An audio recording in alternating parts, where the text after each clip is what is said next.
Amigos de Juego de Manos, continuamos en el juego de este día y vamos a dar paso a la gustada e interesante sección de primera mano. No se despeguen.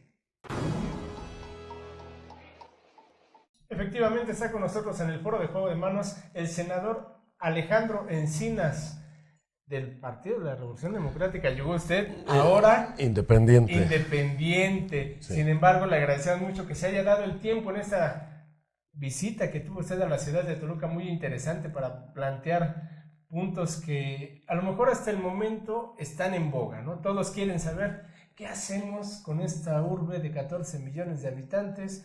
Tenemos problemas de inseguridad, tenemos problemas de desarrollo social, tenemos problemas de feminicidio y todos dicen, bueno, ¿y quién es el valiente que se avienta el paquete?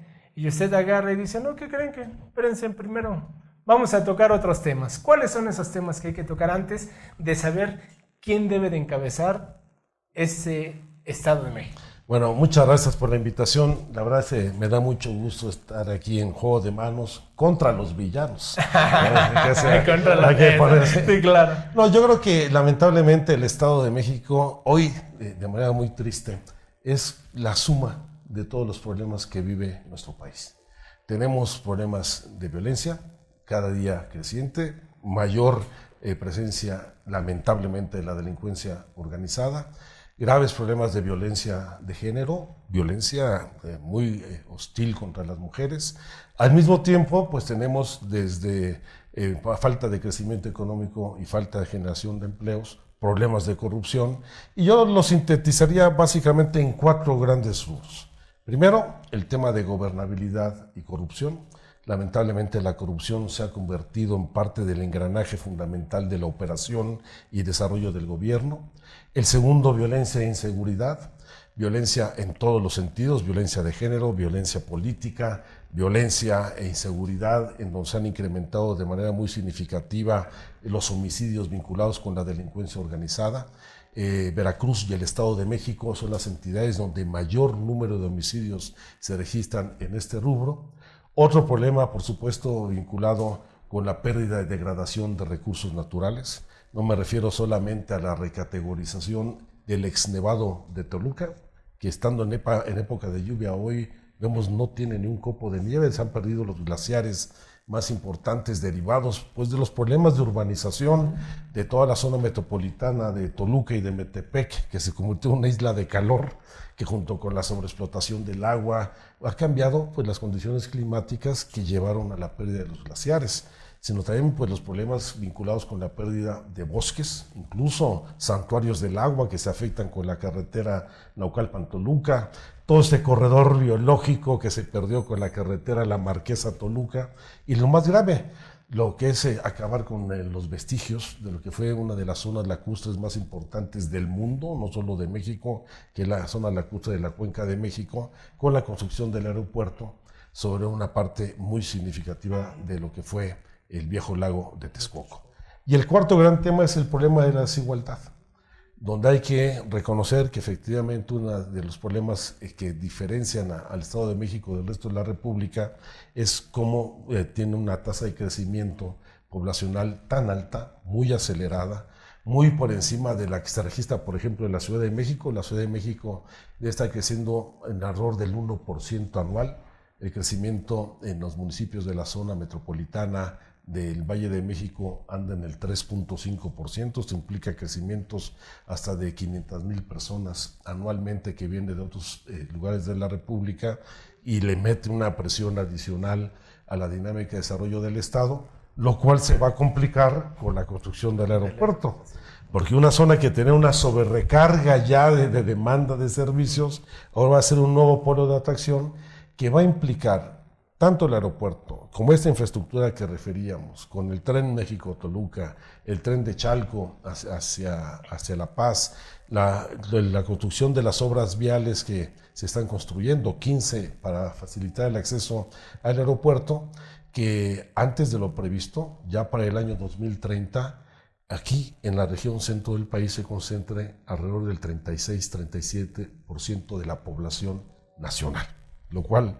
va a demandar pues, una acción de inversiones, de desarrollo económico para satisfacer las necesidades de esta población que hoy tiene carencias, pero que puede incrementarse de manera significativa. Entonces así está el Estado, hay que decirlo pues, con toda claridad, de ese tamaño son los retos que hay que enfrentar, y esto hay que hacerlo con mucha inteligencia, pero también hay que haciendo cambios en la forma de gobierno y con la participación de la gente. Pero a la luz de esos retos, senador, quizá nadie los ha advertido, como ahorita no hay como una conciencia de un problema regional, centro país, estamos quizá muy metidos en nuestra burbuja del poder político, del poder económico, y tampoco vemos que nadie esté caminando en ese sendero. ¿Cuál sería la agenda a seguir? Bueno, yo creo que en primer lugar hay que reconocer que los problemas de las zonas metropolitanas no son competencia solamente de un gobierno, de un municipio o de una alcaldía. Yo creo que son problemas comunes, no solamente en el Valle de México, donde ahí concurren, ya no solamente la Ciudad de México y los municipios que corresponden, 59 municipios del Estado de México, sino que involucran ya por lo menos 7 municipios del Estado de Hidalgo, y ya la conurbación llega prácticamente hasta la zona oriente del Estado de Morelos.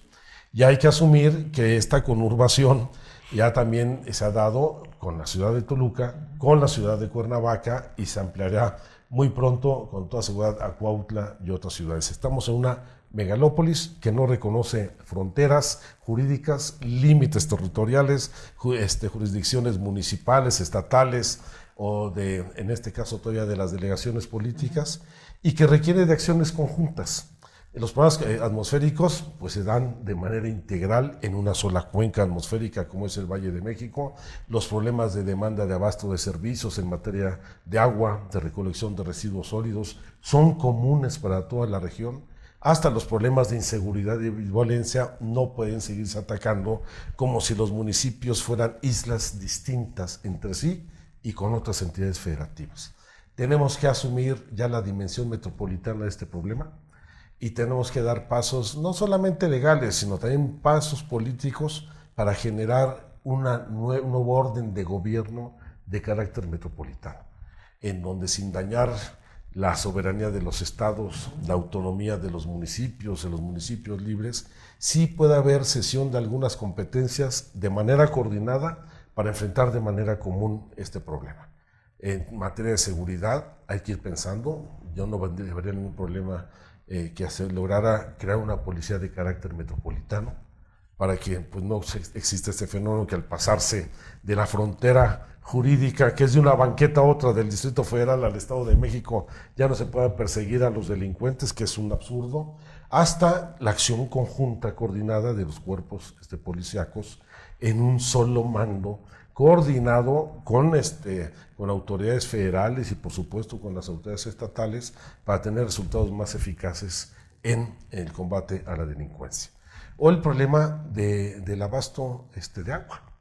En el caso de la zona metropolitana del Valle de México, desde 1997, solamente se cuentan con 65 metros cúbicos por segundo de agua, que es un mundo de agua el que se consume.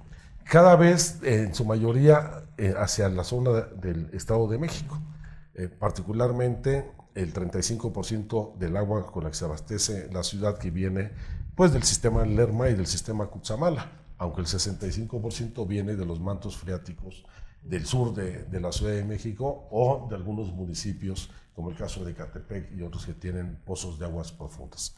Entonces, esto implica una gestión conjunta, en donde desde el tratamiento de la explotación, la distribución, la reparación de fugas, el garantizar un abasto equitativo para que todos los habitantes del Estado cuenten con el mínimo que recomienda la Organización Mundial de la Salud, puedan tener por lo menos 43 litros diarios disponibles para consumo humano y actividades domésticas, y creo que son de los retos que tienen que verse de manera conjunta. Entonces hay que cambiar la ley, pero también hay que cambiar las formas de gobierno, y eso implica voluntad política de las partes, y que ha tenido buenos momentos.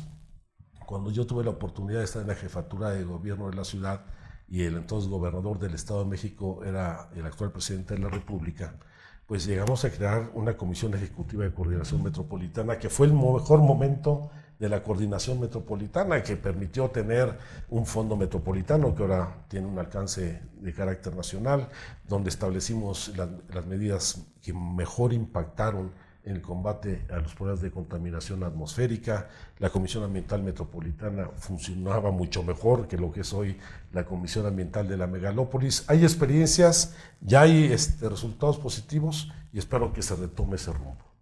A usted le tocó vivir momentos, como ya lo comenta, muy interesantes, pero de hecho históricos. Veo que hay un conocimiento muy profundo acerca de la problemática que hay en ambas ahora entidades, la Ciudad de México y el Estado de México. Le tocó vivir el momento del 88, si no mal recuerdo, con el Frente Cardenista. Le tocó vivir el momento en el que el PRD ganó el Distrito Federal, casi 20 años. Me imagino que usted vivió, aunque de manera diferente, el triunfo de Fox en el 2000. Se palpa un ambiente de la mayoría silenciosa, digamos que positivo para llevar a cabo esa transformación en el Estado de México en el 2017. ¿Usted la palpa así? Yo creo que sí. Yo creo que a diferencia de los procesos electorales anteriores que han permitido que se mantenga una hegemonía del PRI en este estado donde nunca ha habido alternancia, hoy se encuentra en las mejores condiciones. Hubo un momento muy favorable en el 2005, cuando en el gobierno de la ciudad se habían enfrentado los problemas del desafuero, estábamos en vísperas de la elección presidencial, la presencia de López Obrador había tenido un alcance nacional, particularmente después del desafuero del cual fue objeto, y esto, particularmente hacia la zona metropolitana del Valle de México, tuvo un impacto muy grande. Creo que en ese momento de fuerza no se aprovechó como pudo haber existido, más aún después de la alternancia en la presidencia en el año 2000, no supo aprovecharlo la izquierda. Ahora el escenario es distinto. Sí puede haber alternancia, aunque no necesariamente por la fortaleza de la oposición, sino por la propia debilidad del PRI y del gobierno. Hay una crisis profunda de las instituciones públicas. No solamente hay desconfianza y pérdida de credibilidad, sino que la ciudadanía está harta de la corrupción, de la impunidad, de los privilegios de la clase política, de los partidos políticos. Y eso ha llevado a que se manifiesten de manera muy clara en los últimos procesos electorales con el voto, no solamente en donde ha habido alternancia, el caso de Chihuahua, de Veracruz, de Quintana Roo, donde ha habido cambios en el partido que encabeza los gobiernos, sino particularmente en el surgimiento de candidaturas independientes, en el voto nulo, en la abstención. Hay un castigo muy fuerte a los partidos políticos, pero particularmente allá donde se registran graves problemas de corrupción. Las derrotas del PRI no tienen que ver con la iniciativa por la legalización para el uso medicinal de la marihuana o por el matrimonio igualitario, tiene que ver con los graves problemas de corrupción en los que han incurrido sus gobernantes. Eso se va a manifestar aquí. Más aún que este desencanto se suma a una situación de frustración social por el nivel de violencia que se alcanza, no solamente vinculada con la delincuencia organizada. La violencia contra la mujer es la más grave que existe en el país. Hay violencia política, hay violencia de género, pero también hay muy poca expectativa de crecimiento, de búsqueda de empleo, de mejorar la calidad de vida de las personas. Oye, senador, con este diagnóstico que trae, me viene a la mente, hace falta alguien con conocimiento, con visión, con liderazgo, con capacidad y con voluntad. ¿Cuál es el nombre del juego entonces ahora? ¿Y quién da la talla? ¿Quiénes tendrían que ser los jugadores? Yo creo que el nombre del juego debe ser la sociedad.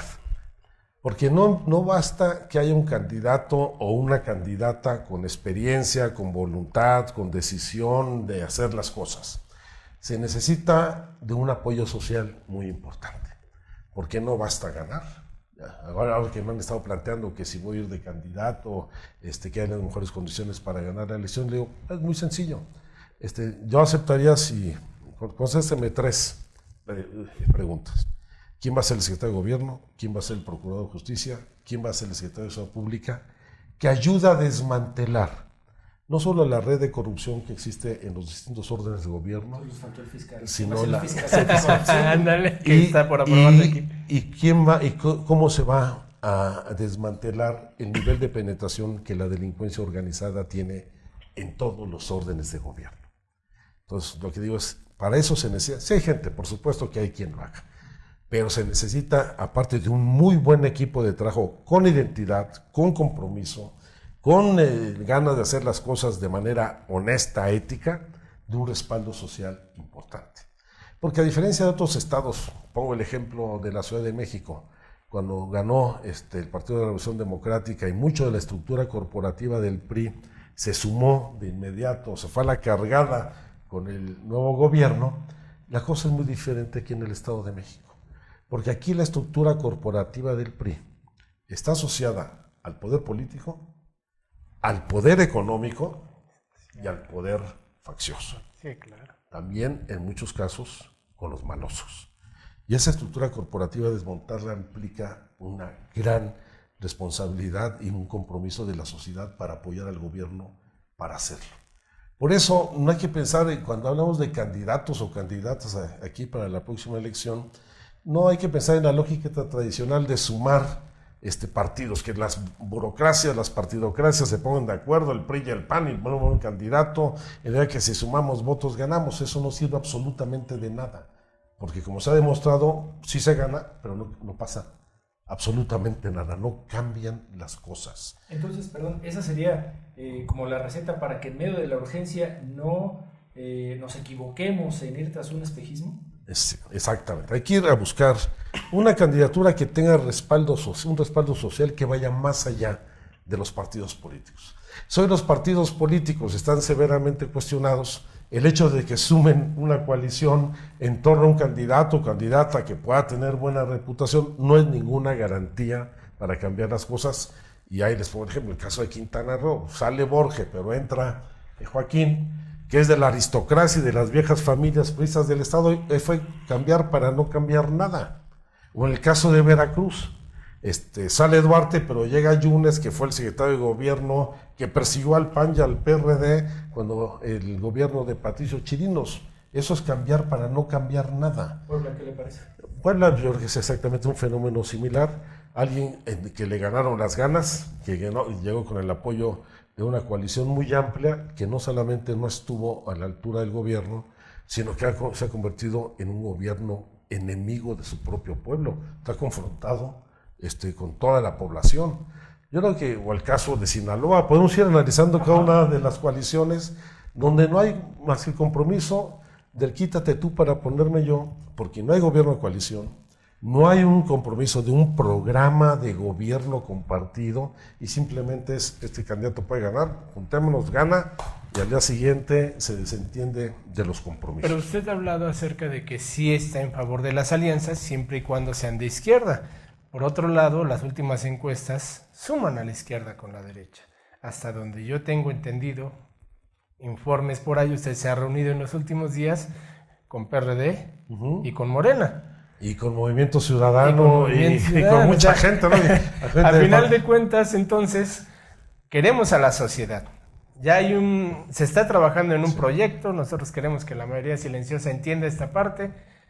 Y entonces, ¿usted en dónde se ubica? ¿Vamos a hacer la alianza con la sociedad o la vamos a hacer con los partidos? Yo creo que hay que aprender las experiencias exitosas que hemos tenido recientemente. Pongo un ejemplo, el caso de Enrique Alfaro en Guadalajara. Él se quedó a 3 puntos de ser gobernador de Jalisco en la elección anterior por la gubernatura. Cuando rompió con el PRD, se postuló prácticamente como candidato ciudadano y lo cobijó el partido Movimiento Ciudadano.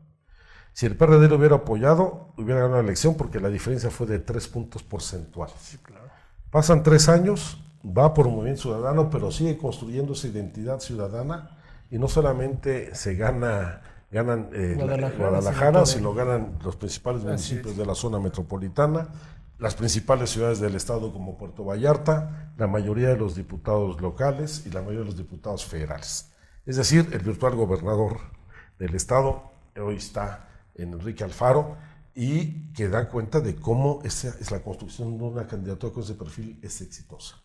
Otro caso, el de Javier Corral, que sin ser coalición y sin romper con su partido, la gran virtud de Corral fue no solamente saberse diferenciar de la burocracia de su partido y mantener distancia, mantener un perfil de mucha independencia política, sino de también establecer alianzas ciudadanas años antes de la elección.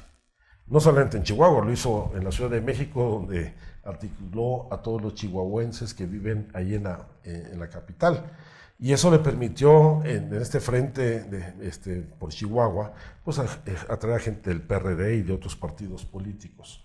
Y habiendo ruptura en el PAN, donde un candidato, un miembro del PAN se fue de candidato del PRD y otro se fue de candidato independiente, el Chacho Barraza, quien tuvo el 18% de la votación, aún así ganó la gubernatura. ¿Por qué? No fue por la fuerza del PAN, por menos con esas divisiones y menos con el 18% de votación en favor de Barraza. Fue porque logró construir una identidad con la sociedad independientemente de mantenerse en su partido. Eso es lo que hay que hacer aquí. Pero a ver, si me permite un comentario. Sí. A ver. Ya me comentó usted cómo está la cuestión ciudadana y no.